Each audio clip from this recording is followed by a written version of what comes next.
19º sábado del tiempo ordinario, agosto 14, San Maximiliano Kolbe. Lectura del Santo Evangelio según San Mateo. En aquel tiempo le presentaron unos niños a Jesús para que les impusiera las manos y orase, pero los discípulos los regañaban. Jesús dijo: «Dejadlos, no impidáis a los niños acercarse a mí. De los que son como ellos es el reino de los cielos». Les impuso las manos y se marchó de allí. Palabra del Señor. En este breve evangelio Jesús impone las manos a unos niños. Le habían traído a niños para que el Señor los bendijese. En concreto, dice este pasaje que se los llevaron para que les impusiese las manos y orase por ellos. La imposición de manos sobre la cabeza es signo sagrado. ¿De qué? De transmisión del poder de Dios. Y esto lo vemos en la Sagrada Escritura en distintos momentos, como gesto, por ejemplo, cuando se oraba por una persona, que es el caso de este Evangelio, o se lo hacía, o además para conferirle a la persona una gracia. Por ejemplo, la absolución de los pecados, o la curación. O sea, es signo por el cual se vehiculiza la bendición o la acción de Dios, para que se funda sobre quien la recibe el Espíritu Santo. Como cuando en una ordenación sacerdotal el obispo reviste a la persona de un ministerio sagrado. El gesto de la imposición de manos también es parte del rito de la confirmación, aun cuando la unción es la que hace el sacramento. También es signo de efusión del Espíritu Santo sobre una cosa, como cuando el obispo ora sobre los óleos santos en la misa crismal. Alguien dio esta definición de la imposición de manos. Es un antiquísimo rito de bendición y consagración que expresa la toma de posesión por Dios de una persona o de una cosa, y por la que queda llena del Espíritu Santo. En el Nuevo Testamento, ya en el Antiguo Testamento existe también, pero vamos al Nuevo Testamento, varias veces vemos que hay imposición de manos. Por ejemplo, Jairo, el jefe de la sinagoga, cuando le dice a Jesús: «Mi hija está a punto de morir», y lo urge al Señor a ir a verla y le dice: «Ven, impon las manos sobre ella para que se cure y viva». Algo parecido al Evangelio de hoy le solicitan al Señor cuando le presentan al sordo mudo de la Decápolis y le ruegan que imponga sus manos sobre él. O lo ocurrido con el ciego de Betsaida. Hay una doble imposición. Dice: le trajeron a un ciego pidiéndole que lo tocase. Él lo sacó de la aldea, llevándolo de la mano, le untó saliva en los ojos, le impuso las manos y le preguntó: ¿ves algo? Levantando los ojos dijo: veo hombres, me parecen árboles, pero andan. Y ahora le puso otra vez las manos en los ojos, el hombre miró, estaba curado y veía todo con claridad. Y también muchas otras curaciones, por ejemplo, al comienzo de su ministerio público en Cafarnaún, está en casa de Pedro y ahí San Lucas dice que todos cuantos tenían enfermos de diversas dolencias se los llevaban y poniendo él las manos sobre cada uno de ellos los curaba. También resucitado, cuando envía a los apóstoles a todo el mundo a anunciar la buena nueva, y dice que a los que crean impondrán las manos a los enfermos y quedarán sanados. Recordemos que Pablo fue curado cuando Ananías le impuso las manos, y él también impondrá sus manos para curar. Y además hay más casos, como cuando Pedro y Juan imponen las manos a quienes habían sido ya bautizados. Esto fue en Samaria, o Samaria, y al imponerles las manos recibieron en forma ostensible ese Espíritu Santo. Está en Hechos 8:17. Lo mismo sucedió con los discípulos de Éfeso, cuando Pablo les pregunta: ¿recibisteis el Espíritu Santo al aceptar la fe? Contestaron: ni siquiera hemos oído hablar de un Espíritu Santo. Y él les dijo: entonces, ¿qué bautismo habéis recibido? Respondieron: el bautismo de Juan. Pablo les dijo: Juan bautizó con un bautismo de conversión, diciendo al pueblo que creyese en el que iba a venir después de él, es decir, en Jesús. Al oír esto, se bautizaron en el nombre del Señor Jesús, cuando Pablo les impuso las manos. Y vino sobre ellos el Espíritu Santo, y se pusieron a hablar en lenguas extrañas y a profetizar. Y también cuando es semana de misión, ya lo hemos visto, cuando Pablo y Bernabé son enviados, la comunidad le impone las manos, varias veces. Vemos también que cuando hay imposición, en el caso del Espíritu Santo, hay manifestaciones, había ostensibles. Bueno, la práctica esta de imposición de manos es común en los grupos carismáticos. Sobre todo imponen las manos para pedir la efusión del Espíritu Santo sobre una persona y lo hacen comunitariamente, no solo uno, sino 3, 4, 5, todos, ¿no? Yo conozco bien la renovación carismática, la conocí en Italia, en las finales de la década del 80, y vi muchas y grandes cosas. Pero también vi cosas ahí, pero más en Argentina, por ejemplo, que eran exageraciones humanas. Se presta. Si no hay un equilibrio y un sacerdote además que guíe, se presta a exageraciones y a cosas, al luminismo, a cosas que no son.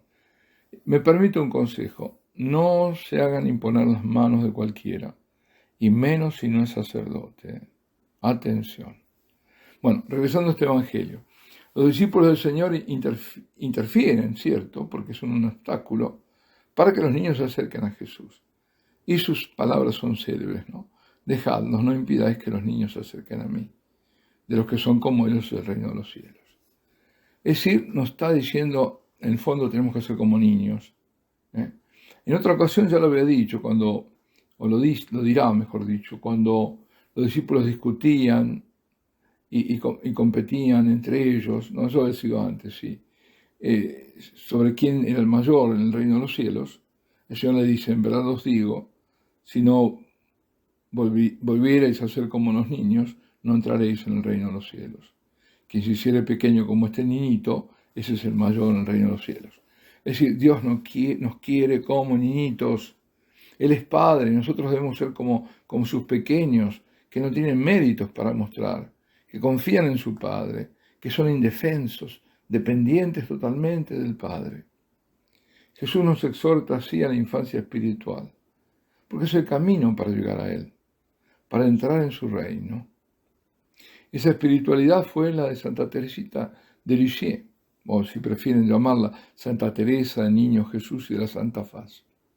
Esa espiritualidad para ella era la misma esencia del Evangelio, la espiritualidad, la infancia espiritual. Y Benedicto XV la elogia, esta espiritualidad, llamándola el secreto de la santidad. Hoy celebramos a San Maximiliano Kolbe. Su nombre de bautismo es Raimund. Nace al final del siglo XIX, en 1894, en la Polonia central. Sus padres son fervorosos cristianos. El padre es un patriota que no puede soportar la división de Polonia, que entonces estaba dividida en 3 partes, dominadas por Rusia, Alemania y Austria. De los 5 hijos del matrimonio quedan 3 en vida. Porque la situación familiar es de escasos recursos económicos, quiero decir, solo el mayor puede frecuentar la escuela, mientras Raimund, el del medio, aprende algo gracias a un sacerdote y luego al farmacéutico del lugar. En una oportunidad, mientras reza en una iglesia, es chico todavía, se le aparece a la Santísima Virgen, que le presenta 2 coronas, una de lirios blancos y otra de rosas rojas, para que las escogiera. Eran las coronas de la virginidad y del martirio, y él las tomó a las dos. No lejos de donde vivía se establecen los franciscanos, frailes menores conventuales, que les ofrecen educar en el seminario menor a 2 de los hijos. Los niños, como habitan en ese momento en la zona rusa, no habrían podido hacer esos estudios debido al régimen imperante, ¿no? Un dato no marginal. Cuando están libres los padres del cuidado de los hijos, la madre, con el permiso del padre, en 1907, se retira al convento de las benedictinas y luego pasa a otro convento en Cracovia como terciaria. El padre vive por algún tiempo también en Cracovia, en el convento de San Francisco, y luego parte al combate por la patria, muriendo en manos de los rusos. Raymond siente que la voluntad de Dios es que sea fraile conventual. Ingresa al noviciado, asumiendo el nombre de Maximiliano. Luego se envió a Roma, se graduó en filosofía en la Gregoriana. Allí en Roma es cuando descubre que padece de tuberculosis, que la va a acompañar esa enfermedad con todos sus altibajos el resto de su vida. Y es siempre en Roma donde siente la fuerte inspiración de combatir por el reino de Dios bajo la protección y guía de María Inmaculada. Es ese tiempo cuando se veía brotar el modernismo, pensemos lo que tenemos nosotros ahora, ¿no? La masonería y también los movimientos totalitarios, tanto de derecha como de izquierda. Con el permiso de los superiores, da vida al movimiento, a la milicia de María Inmaculada, cuyo fin es renovarlo todo en Cristo por medio de la Inmaculada. Tiene 24 años en 1918, cuando es ordenado sacerdote, y la primera misa la celebra en Sant'Andrea delle Frate, el mismo altar en el que en 1842 Alfonso Ratisbonne había tenido la aparición de la Virgen y que fue el comienzo de su conversión. La Virgen de la Medalla Milagrosa, ¿no? En 1919 concluye sus estudios en Roma y retorna a Polonia, a Cracovia. Por su salud, por no poder hablar por mucho tiempo, no puede ni enseñar ni predicar, que eran dos cosas que podía hacer perfectamente. Y se dedica íntegramente a la milicia de la Inmaculada. Comienza con la publicación de Caballeros de la Inmaculada y, para su sorpresa, muchos jóvenes se le unen para vivir la vida franciscana. En 1927 comienza la construcción de un nuevo convento en un terreno que había donado un conde, y a este le da el nombre de Niepokalanów, la ciudad de la Inmaculada. Ahora tienen ahí la adoración perpetua. Con el fuego del Espíritu y todas las gracias de Dios, va a Japón y allí funda otro convento y también publica en 1930 los primeros 10.000 ejemplares en japonés de Caballeros de la Inmaculada. Este es en Nagasaki, hace ese convento. Mientras tanto, la publicación original pasa al 1.000.000 de copias. En la ciudad de la Inmaculada de Nagasaki, después de la bomba atómica, huérfanos se van a refugiar en ella y habrá otros refugiados también. Regresa a Polonia, la obra crece y crece, ya son casi 800, 760 y pico, o 770 los religiosos, y más de un centenar de seminaristas, 124 por ahí. Padre Maximiliano es el padre guardián, así llaman en un convento el superior, de Niepokalanów, a veces me trabo la lengua, en 1936. Luego inaugurará la radio y llega la guerra en 1939. Los alemanes cierran todo, llevan prisioneros a los religiosos. Luego, sorpresivamente, sin explicaciones, los liberan, un 8 de diciembre. Regresados a Niepokalanów, retornan a la actividad y dan asilo a 3.500 refugiados, de los cuales 1.500 son judíos. Dura poco todo esto, los refugiados son capturados o dispersados, el padre Kolbe rechaza la ciudadanía alemana para salvarse y lo recluyen. Recibe maltratos por el solo hecho de su vestimenta franciscana y lo transfieren a Auschwitz. Allí le toca transportar cadáveres al crematorio. Su dignidad de sacerdote y hombre recto, que soportaba, consolaba y perdonaba, hizo que dijera un testigo de la causa de beatificación: Kolbe era un príncipe en medio de nosotros. Un prisionero, cuando a fines de julio los llevaban a la cosecha en los campos, se fuga. Y, como era la costumbre, 10 prisioneros son destinados al búnker del hambre, condenados a muerte, sin poder comer nada. El padre Kolbe se ofrece, en cambio de uno de los que habían sido designados, que era un padre de familia y militar del ejército polaco, declarando Kolbe que él es sacerdote católico. Pues bien, en el búnker, el padre Kolbe alivia la desesperación de los otros y guía la oración de aquella improvisada comunidad de condenados a muerte.